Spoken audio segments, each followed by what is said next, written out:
je vous le disais, on va donner la parole à l'opposition, à la majorité. Du côté de l'opposition, on accueille Adrien Quatennens, le député de la France Insoumise du Nord et coordinateur de la France Insoumise. Bonsoir, monsieur Quatennens. Et du côté de la majorité, c'est le député de La République En Marche, Bruno Bonnell du Rhône. Bonsoir, monsieur Bonnell. Bonsoir. Alors, monsieur Quatennens, vous n'êtes jamais content. Finalement, vous avez réclamé un débat à l'Assemblée nationale. Édouard Philippe vous l'offre demain et ce n'est pas suffisant? Vous savez, depuis le début de cette crise, depuis le 27 février exactement, nous avons signalé au gouvernement, pour la France Insoumise, notre disponibilité pour l'unité d'action. L'unité d'action, c'est différent de l'union nationale. C'est la capacité à faire bloc pour lutter contre le virus, sans oublier de considérer que les décisions prises par le gouvernement sont politiques et donc qu'elles doivent pouvoir être discutées. Et j'observe que cette unité d'action, le gouvernement est en train de la mettre à mal. D'abord, au-delà de notre petit sort à nous autres parlementaires, tout le monde observe que l'incohérence se poursuit et que le choix du 11 mai a été une décision arbitraire, un choix hasardeux, sans planification, et que le gouvernement doit s'en débrouiller, et que le fait qu'il ait à s'en débrouiller donne, et vous le commentez suffisamment sur votre antenne, donne à voir beaucoup d'incohérences. J'en cite 3, quand par exemple le président de la République nous dit « retour à l'école le 11 mai », puis ensuite se défausse de sa responsabilité en appelant au volontariat, ce qui est quand même pour le coup hasardeux. Le fait que Bruno Le Maire, au petit matin, sur une matinale, annonce le fait que les aides d'État seront conditionnées, par exemple, au fait de ne pas avoir de lien avec les paradis fiscaux, mais que l'amendement qui correspond au Sénat est supprimé. Bref, toutes sortes de choses qui montrent qu'on navigue encore à vue. Et surtout, et j'en termine là, le fait que le débat qui avait été annoncé est en train d'être tripatouillé. On nous avait annoncé 2 débats distincts d'une semaine, un cette semaine sur le traçage, le tracking, comme vous venez de le citer, et un la semaine prochaine sur la question du déconfinement. Et en réalité, tout va être expédié dès demain avec un espèce de discours de politique générale qui finalement est un simulacre de démocratie. Alors, Bruno Bonnell, expliquez-moi pourquoi il y avait urgence de faire voter les députés mardi. Rappelons que ce mardi devait être consacré à la seule question du traçage numérique, qui doit permettre de retrouver les contacts des porteurs du virus. Il y a beaucoup de questions et beaucoup d'interrogations là-dessus. Et finalement, vous avez décidé de tout mélanger, de faire ça très vite. C'est-à-dire qu'Édouard Philippe va annoncer son plan, et puis dans la foulée, l'opposition doit tout de suite se prononcer. On aurait pu attendre 2-3 jours pour un déconfinement qui s'annonce quand même historique. Et quand on sort un malade d'une salle d'urgence, comme on est en train de le faire pour la France, qui a été quand même bloquée pendant ces plusieurs semaines, on n'a pas le temps de rentrer dans des considérations politiciennes qui d'ailleurs n'intéressent pas nos compatriotes. Vous avez répondu à la question sur pourquoi il fallait faire tout ça ce mardi et pas encore attendre une semaine de plus. Simplement parce que le 11 mai, il faudra la participation de tous. Alors vous avez cité les élus locaux, vous pourriez aussi citer les individus, les Françaises et les Français, qui vont trouver aussi des systèmes D pour déconfinement, qui vont trouver des solutions pour pouvoir respecter les consignes qui vont être données.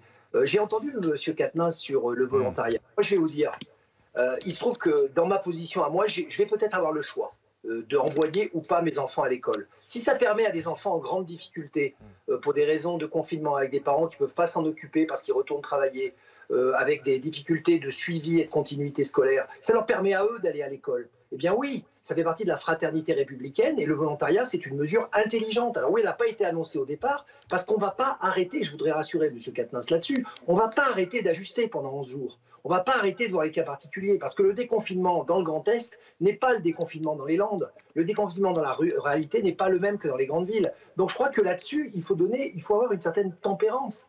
Nous avons demain, effectivement, un vote de confiance à l'exécutif qui vient présenter ce plan aux parlementaires. De toute façon, la France Insoumise s'est déjà prononcée contre, même avant d'avoir vu le texte. Donc pourquoi attendre 48 heures pour de toute façon avoir encore...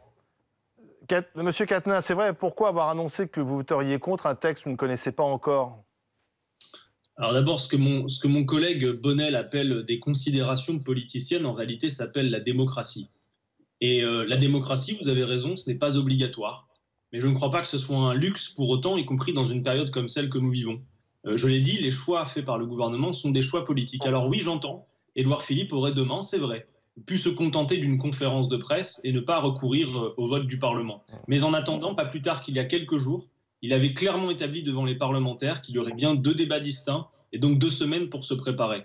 voyez, c'est la raison pour laquelle nous estimons que le Parlement est une fois de plus piétiné, comme juste une chambre d'enregistrement des desiderata du seul président de la République, qui d'ailleurs, sur la décision du 11 mai, n'est pas en accord avec le Conseil scientifique qui s'est prononcé pour un retour des enfants à l'école au mois de septembre, comme le font certains de nos voisins européens, par exemple l'Italie.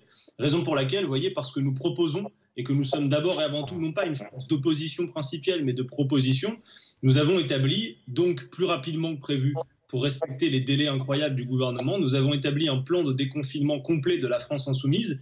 Nous ne le mettons pas en circulation par plaisir de le faire ou pour tirer à nous la couverture. C'est une proposition utile pour le pays, nous le croyons. Alors qu'est-ce que vous proposez une mesure que pour l'instant Édouard Philippe n'aurait pas retenue, que d'ailleurs d'ici demain peut-être qu'il va s'inspirer de votre plan de déconfinement. Une mesure concrète.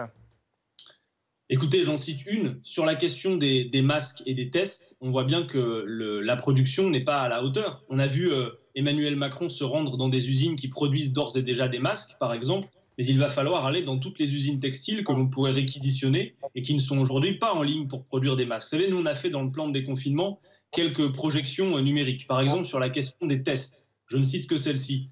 Vous irez voir le reste du plan de déconfinement que nous avons mis en ligne. Si on considère qu'il faut tester les soignants, l'ensemble des secteurs essentiels, les personnes symptomatiques et leurs cas contacts, il faut qu'on puisse monter jusqu'à 10 millions de tests par mois. On peut estimer en termes de places d'isolement par tranche de 15 jours que nous allons avoir besoin de quelques 67 000 places d'isolement par tranche de 15 jours. Pour tout ça, il faut organiser, planifier. Et notre plan, c'est le sens de ce qu'il décrit. Plutôt que de poser une date arbitrairement, comme l'a fait Emmanuel Macron, en disant ce sera le 11 mai. Pourquoi? On le sait bien. Parce que reprise de la compétition économique à l'échelle internationale, avec des pays qui essayent de se faire la guerre sur qui va déconfiner le premier pour relancer la machine. Plutôt que de faire de la date un point de départ et de dire au gouvernement débrouillez-vous, la priorité c'est de planifier, d'organiser et de faire en sorte qu'on aboutisse à une date. Par exemple, je cite ce dernier exemple. C'est bon, M. Catenat, je voulais demander une proposition.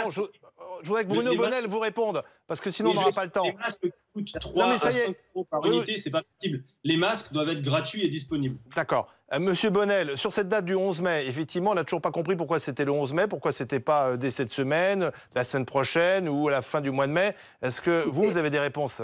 Oui, j'ai des réponses parce que je crois que les experts de la France insoumise en calcul, on vient d'avoir une belle démonstration, valent bien les experts qui sont au gouvernement et qui ont estimé que par rapport aux évolutions algorithmiques de la courbe, c'est pas moi qui parle, je ne suis pas compétent, mais que cette date était une date qu'on va qualifier de raisonnable pour démarrer le déconfinement. On l'a répété plusieurs fois, c'est pas la libération de tout, c'est une date qui permet d'avoir un pivot. Deuxièmement, il y a un effet scientifique, M. Bonnell.